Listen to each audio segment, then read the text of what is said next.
नमस्कार मित्रांनो, welcome to my blog. आपण आहोत आता ब्राझीलमध्ये अँकरेजवरती आणि लेटेस्ट इन्फॉर्मेशननुसार हा जो अँकरेज आहे आपला तो 30 दिवसाचा असणार आहे. मोठा अँकरेज आहे. अँकर वॉचवरती एका ड्युटी ऑफिसरला थोडासा आराम असतो. सो मी डिसाईड केलं की आपल्या मोठ्या व्हिडिओची एक सिरीज बनवावी, कारण शॉर्ट व्हिडिओमध्ये एका 60 सेकंड व्हिडिओमध्ये सगळं काही सांगणं खूप डिफिकल्ट होऊन जातं. सो मी ही मोठी व्हिडिओची एक सिरीज स्टार्ट करणार आहे आजपासून आणि मी एक्सपेक्ट करतो की माझ्या शॉर्ट व्हिडिओला जो तुम्ही सपोर्ट दिलेला आहे तोच माझ्या मोठ्या व्हिडिओजलाही द्यावा. चला तर मग सुरू करूया.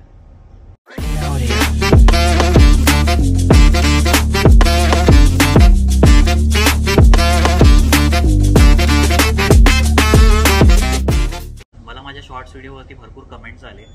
त्याच्यामध्ये लोकांनी मला विचारलं की तुमच्याबद्दल सांगा, तुमच्या शिक्षणाबद्दल आणि तुमच्या करंट डेझिग्नेशनबद्दल.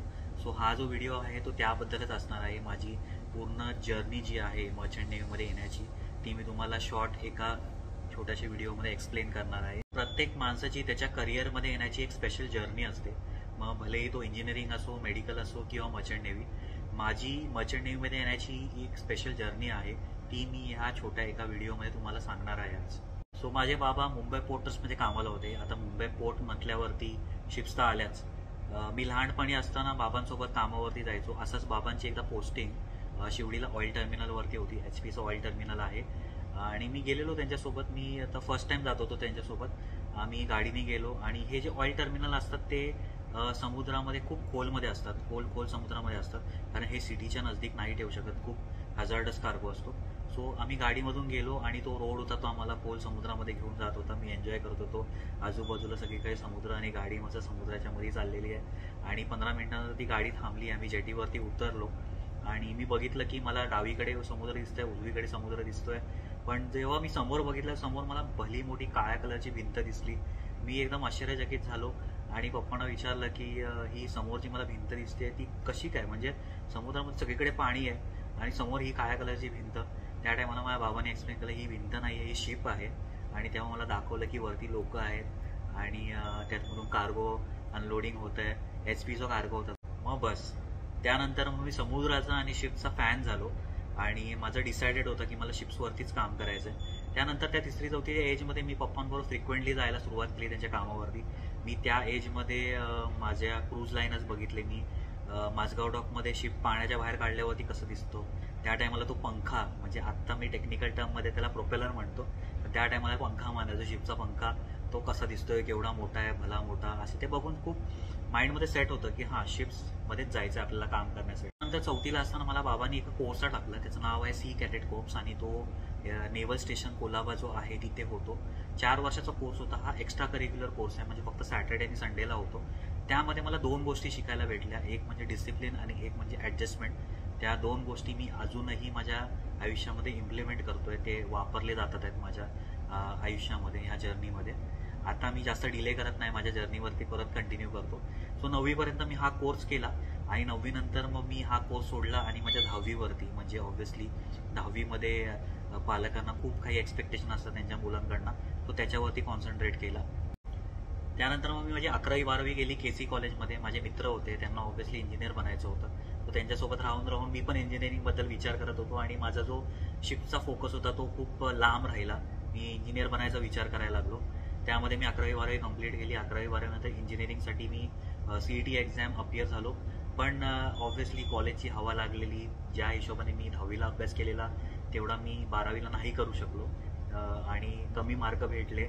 आणि त्या टायमाला माझा फोकस परत क्लिअर झाला की हां बाबा, आपल्याला जर आवड नाही आहे त्या गोष्टीची तर माझ्याकडनं होणारही नाही. आणि मी परत माझा फोकस माझा शिपवरती आणला आणि नंतर मग मर्चंट नेव्हीबद्दल रिसर्च करायला लागलो इंटरनेटवरती. हा जो रिसर्च आहे तो मी CETच्या एक्झाम नंतर करत होतो, कारण CETच्या एक्झामच्या आणि AI स्पेसिफिकली ही इंजिनिअरिंगसाठी असते. सो ह्या दोघांच्या मध्ये 1 महिन्याचा असा गॅप असतो. त्यामध्ये हा रिसर्च करत होतो मी.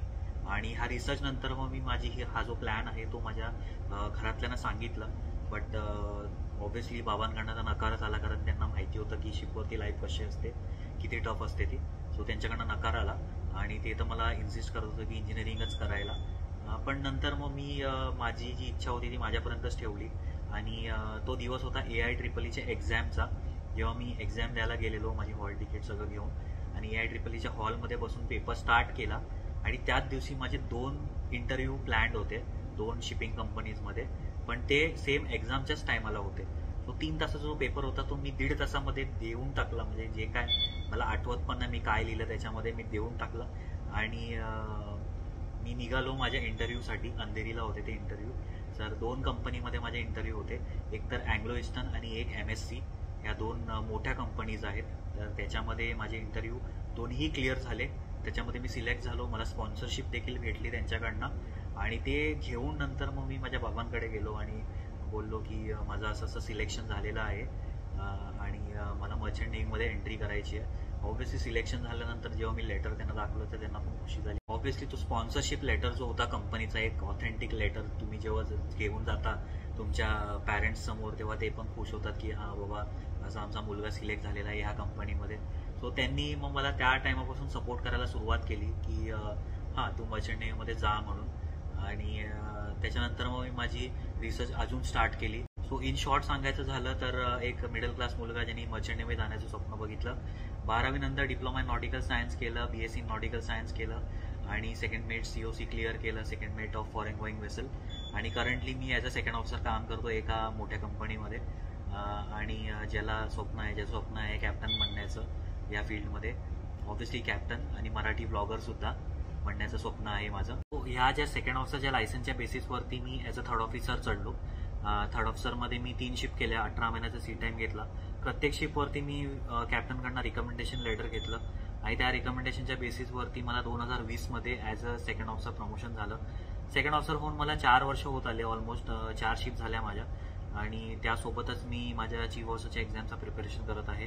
सो ती क्लिअर झाल्यावरती माझं promotion as a chief officer होईल. सो आमच्या शिपिंग लाईनमध्ये तुम्ही जर मला विचाराल तर डिग्रीचं काही महत्त्व नाही आहे.